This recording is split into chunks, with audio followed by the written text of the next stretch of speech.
Pituitary gland किसे कहते हैं? हम चैप्टर नंबर 75 पढ़ चुके हैं, अभी चैप्टर नंबर 76 है। 76 में हम पढ़ेंगे पिट्यूटरी ग्लैंड के बारे में। पिट्यूटरी ग्लैंड किसे कहते हैं? पिट्यूटरी ग्लैंड हर उस ग्लैंड का नाम है जो कहाँ पर अटैच है, जो हाइपोथैलेमस के साथ अटैच है, और उस on the base of location इसे हम दूसरा नाम कहते हैं, इसका नाम है हाइपोफाइसिस। हाइपोफाइसिस इसे क्यों कहते हैं? हाइपोफाइसिस इसे इसलिए कहते हैं क्योंकि ये हाइपोथैलेमस के ऊपर अटैच होता है। इसकी डायमीटर कितनी है? पिट्यूटरी ग्लैंड की अगर डायमीटर मालूम करें तो 1 सेंटीमीटर इसकी डायमीटर है, और इसका वेट 0.5 ग्राम से 1 ग्राम है। इसका साइज़ कितना है? इसका साइज़ मटर के दाने यानी पी के मटर के दाने के बराबर है। याद रहे कि ये पिट्यूटरी ग्लैंड एक स्टाक के ज़रिए से हाइपोथैलेमस के साथ अटैच है। उस स्टाक का नाम है हाइपोफाइजियल स्टाक। हाइपोफाइजियल स्टाक कौन सा स्टाक है? वो स्टाक जिसके ज़रिए से ये पिट्यूटरी ग्लैंड अपने पिट्यूटरी ग्लैंड अटैच है हाइपोथैलेमस के साथ, उसका ज़रिए उसका नाम है हाइपोफाइजियल स्टाक। पिट्यूटरी ग्लैंड के लोब्स कितने हैं? पिट्यूटरी ग्लैंड के हमारे पास 2 लोब्स हैं। एक लोब है, इसका नाम है एंटीरियर लोब, दूसरा लोब है उसका नाम पोस्टीरियर लोब। एंटीरियर लोब जो हार्मोन एंटीरियर लोब का दूसरा नाम क्या है? इसका दूसरा नाम है एडिनोफाइसिस, और जबकि पोस्टीरियर लोब का दूसरा नाम है न्यूरोफाइसिस। हमें याद रहना चाहिए कि पिट्यूटरी ग्लैंड टोटल कितने पेप्टाइड सीक्रेट करता है? पिट्यूटरी ग्लैंड 8 पेप्टाइड को सीक्रेट करता है। इसमें से 6 पेप्टाइड ऐसे हैं जो एंटीरियर लोब से सीक्रेट होते हैं, और बाकी 2 पेप्टाइड ऐसे हैं जो कहाँ से सीक्रेट होते हैं? ये 2 peptide are secreted from the posterior lobe. अभी एंटीरियर से जोन से पेप्टाइड सीक्रेट होते हैं, जोन से हार्मोन सीक्रेट होते हैं, वो कौन कौन से? पहले मैं पोस्टीरियर वाला बता देता हूँ। पोस्टीरियर से जो पेप्टाइड सीक्रेट होते हैं वो 2 हैं। एक का नाम है एडीएच यानी एंटी डायूरेटिक हार्मोन, और दूसरे का नाम है ऑक्सीटोसिन। एंटी डायूरेटिक हार्मोन और ऑक्सीटोसिन जो है ये पोस्टीरियर लोब से सीक्रेट होता है, लेकिन ये पॉइंट याद रखना है कि ये पोस्टीरियर लोब में तैयार नहीं होता। क्या ये 2 हार्मोन जो हैं ये तैयार पोस्टीरियर लोब में नहीं होते? ये कहाँ पर तैयार होते हैं? ये यहाँ से हमारे पास थ्रू हाइपोथैलेमस के ज़रिए से पोस्टीरियर लोब में आते हैं, और पोस्टीरियर लोब में क्या हो जाते हैं? ये स्टोर हो जाते हैं। पोस्टीरियर लोब में स्टोर हुए, हाइपोथैलेमस के ज़रिए से आए और पोस्टीरियर लोब में आके स्टोर हुए। कौन कौन से हार्मोन? 2 पेप्टाइड, एक का नाम एंटी डायूरेटिक हार्मोन और दूसरे का नाम है ऑक्सीटोसिन। अभी जो दूसरे 6 पेप्टाइड्स हैं जो कि हमारे पास एंटीरियर लोब से सीक्रेट होते हैं, कौन से 6 पेप्टाइड है? ये 6 पेप्टाइड, पहला जो है इसका हार्मोन है उसका नाम है ग्रोथ हार्मोन। दूसरा जो है वो कॉर्टिकोस्टेरॉइड जितने भी हार्मोन हैं यानी एड्रीनोकॉर्टिकोस्टेरॉइड हार्मोन वगैरह जितने भी हैं वो इससे सीक्रेट होते हैं, कॉर्टिकोस्टेरॉइड हार्मोन्स। और तीसरा जो है वो हमारे पास गोनेडोट्रोफिक हार्मोन रिलीजिंग हार्मोन जितने भी हैं वो एंटीरियर लोब से आते हैं। इसमें 2 किस्म के, एक फॉलिकल स्टिमुलेटिंग हार्मोन होता है और दूसरा ल्यूटिनाइजिंग हार्मोन होता है। नंबर 4, तीसरा चौथा जो है वो 3 4 हो गए, और पांचवा जो है वो है थायराइड स्टिमुलेटिंग हार्मोन, जो कि 6वें पेप्टाइड में से एक पेप्टाइड थायराइड स्टिमुलेटिंग हार्मोन भी है जो यहाँ पर सीक्रेट होता है। और number 5 and the last one is prolactin. याद रहे कि ये ऐसे पेप्टाइड्स हैं जो हमारे पास सीक्रेट होते हैं, कहाँ से? एंटीरियर लोब से। और 2 पेप्टाइड ऐसे हैं जो पोस्टीरियर लोब से सीक्रेट होते हैं, लेकिन ये पोस्टीरियर लोब में तैयार नहीं होते, ये हाइपोथैलेमस में तैयार होते हैं और पोस्टीरियर लोब में क्या हो जाते हैं? स्टोर्ड हो जाते हैं। हम अगर एंटीरियर लोब की बात करें तो एंटीरियर लोब में फर्दर डिफरेंट सेल्स होते हैं। अभी एंटीरियर लोब में कौन कौन से सेल होते हैं? एंटीरियर लोब में हमारे पास 6 टाइप्स ऑफ सेल होते हैं, और ये 6 टाइप ऑफ सेल सिक्रेशन करते हैं। नंबर 1, पहला टाइप जो सेल है उसका नाम है सोमैटोट्रॉफ। सोमैटोट्रॉफ किसे कहते हैं? सोमैटोट्रॉफ हर उस सेल का नाम है जो हमारे पास कौन से हार्मोन सीक्रेट करता है? जो हमारे पास ग्रोथ हार्मोन सीक्रेट करता है। नंबर 2, दूसरे का नाम है कॉर्टिकोट्रॉफ। कॉर्टिकोट्रॉफ कौन सा सेल है? कॉर्टिकोट्रॉफ वो सेल है जो हमारे पास एड्रीनोकॉर्टिकोट्रॉफिक हार्मोन की सीक्रेशन करता है। नंबर तीसरा जो है उसका नाम है ट्रॉफ यानी जो थायराइड स्टिमुलेटिंग हार्मोन की सिक्रेशन करता है। और जो चौथा है वो है गोनेडोट्रॉफिक हार्मोन, गोनेडोट्रॉफ क्या करता है? गोनेडोट्रॉफ दो किस्म के हार्मोन को स्टिमुलेट करता है, एक है ना फॉलिकल स्टिमुलेटिंग हार्मोन, दूसरा है ल्यूटिनाइजिंग हार्मोन। और जो पांचवा, चार, पाँच एंड लास्ट वन इज छठवां जो है वो पांचवा जो है वो है लेक्टोट्रॉफ। लेक्टोट्रॉफ क्या सिक्रेट करता है? लेक्टोट्रॉफ हमारे पास एक हार्मोन को सिक्रेट करता है, उसका नाम है प्रोलैक्टिन। तो ये सारी सिक्रीशन जो हो रही है इन सेल से होती है। सोमेटोट्रॉफ, कॉर्टिकोट्रॉफ, थायराइड स्टिमुलेटिंग हार्मोन, गोनेडोट्रॉफ और साथ साथ लेक्टोट्रॉफ जो प्रोलैक्टिन को सिक्रेट करता है और इनको स्टिमुलेट करता है। और इन सेल से फिर ये पेप्टाइड सीक्रेट होंगे और ये पेप्टाइड फिर फर्दर आगे काम करेंगे। याद रहे कि पिट्यूटरी ग्लैंड में 8 पेप्टाइड थे, 6 पेप्टाइड यहाँ से सीक्रेट हुए और 2 यहाँ से हुए, पोस्टीरियर पिट्यूटरी लोब से सीक्रेट हुए। लेकिन पोस्टीरियर में ये जो है ये स्टोर्ड होते हैं, ये पोस्टीरियर में तैयार नहीं होते। आगे अगर हम बात करें कि ये हमारे पास स्टिमुलेट कैसे होते हैं, ये हमारे पास कैसे स्टिमुलेट होते हैं, सबसे पहले अगर इनके स्टिमुलेशन के तरीके से बताएं कि हमारे पास एडिनोफाइसिस जो हुआ और न्यूरोफाइसिस हुआ, ये इससे पहले हम इनकी एम्ब्रियोलॉजी कुछ पढ़ लेते हैं। इनकी एम्ब्रियोलॉजी कैसी है? इनकी एम्ब्रियोलॉजी कुछ यूँ है कि जो एडिनोफाइसिस है ये एक पाउच से निकलता है, एम्ब्रियोलॉजिकल एक पाउच से निकलता है, उसका नाम है रेटकिस पाउच। रेटकिस पाउच किससे कहते हैं? ये उस पाउच का नाम है जहाँ से एम्ब्रियोलॉजिकली क्या निकलता है? एडिनोफाइसिस निकलता है।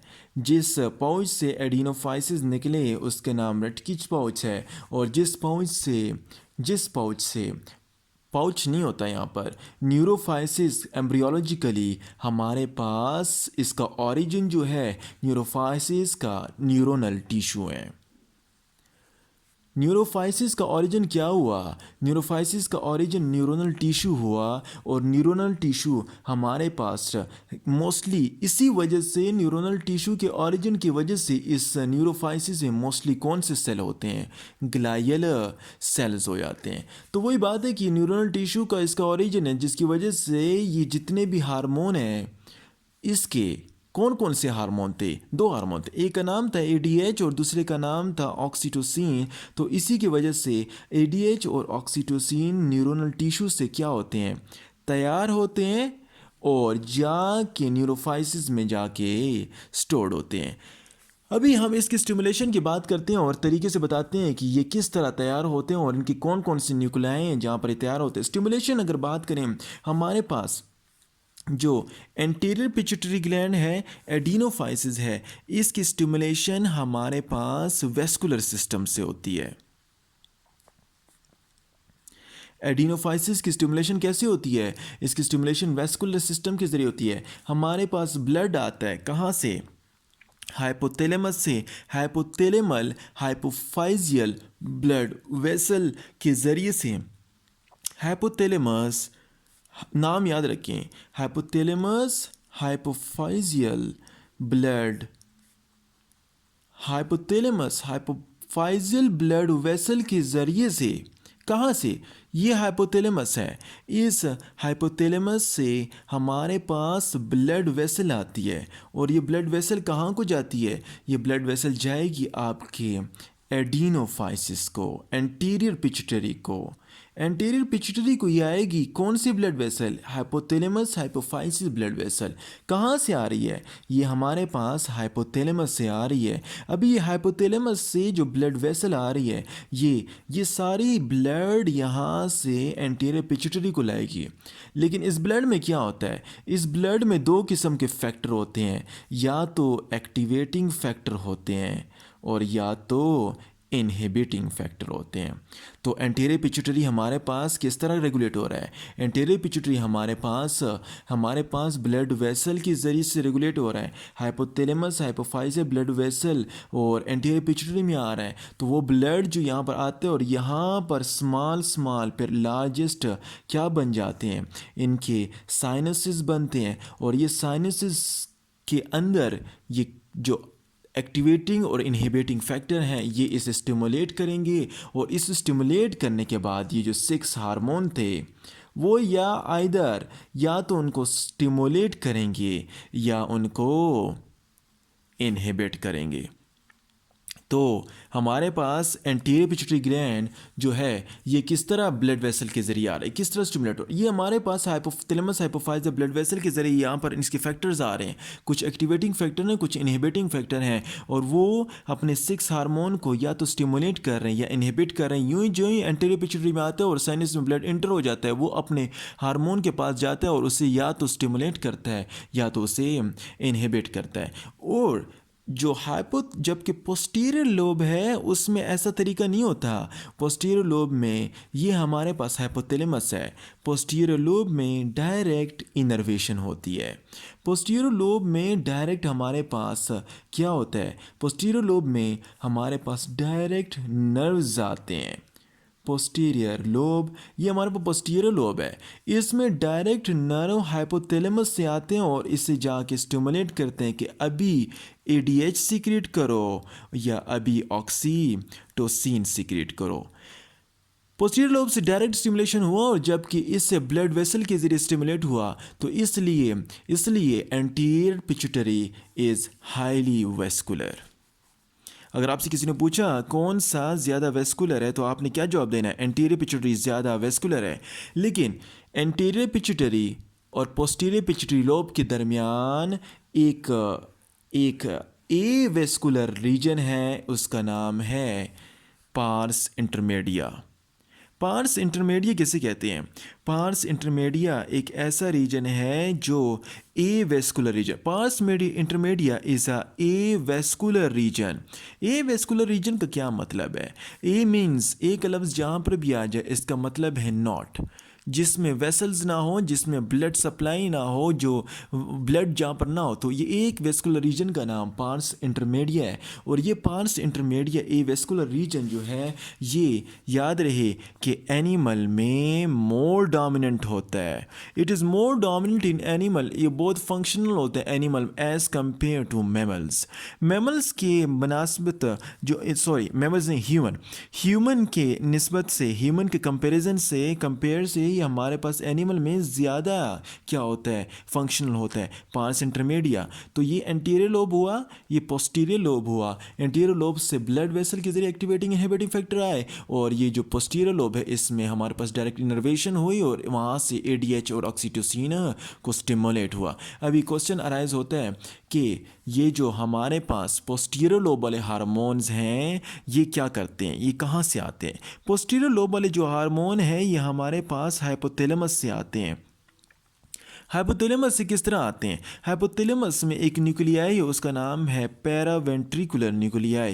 ये पैरावेंट्रिकुलर न्यूक्लियाई हाइपोथैलेमस के और सुप्रा ऑप्टिक न्यूक्लियाई जो हैं इनके ज़रिए से, पैरावेंट्रिकुलर न्यूक्लियाई और सुप्रा ऑप्टिक न्यूक्लियाई के ज़रिए से इनकी फॉर्मेशन होती है। और ये फॉर्मेशन होने के बाद ये हार्मोन्स चले जाएंगे किधर को, पोस्टीरियर पिट्यूटरी को, कि वहाँ पर जाकर स्टोर हो जाओ।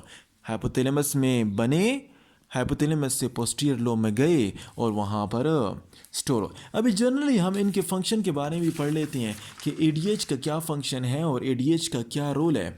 एडीएच हार्मोन जो है ये एंटी डायूरेटिक हार्मोन है। एंटी मीन्स, एंटी का लफ्ज़ जहाँ पर भी आ जाए इसका मतलब है अगेंस्ट। एंटी का मतलब क्या है? एंटी का मतलब है against. Diuretic means against water releasing, water releasing के अगेंस्ट होता है। तो इसलिए ये ऐसा हार्मोन है अगेंस्ट वाटर रिलीजिंग हो, इसलिए एंटी डायूरेटिक हार्मोन ऐसा हार्मोन है जो वाटर को मेंटेन करता है। वाटर को मेंटेन करता है किसके ज़रिए? Through kidney. थ्रू किडनी के ज़रिए हमारे पास ये वाटर को मेंटेन रखता है, और ये वाटर को किडनी के ज़रिए मेंटेन रखता है। तो इसका मतलब है कि ये यूरिन की बैलेंस करता है। या तो ये यूरिन को डाइल्यूट करेगा या तो यूरिन को कंसंट्रेट करे। कौन सा हार्मोन? Anti diuretic hormone. दूसरा हार्मोन जो पोस्टीरियर पिट्यूटरी का है वो है ऑक्सीटोसिन।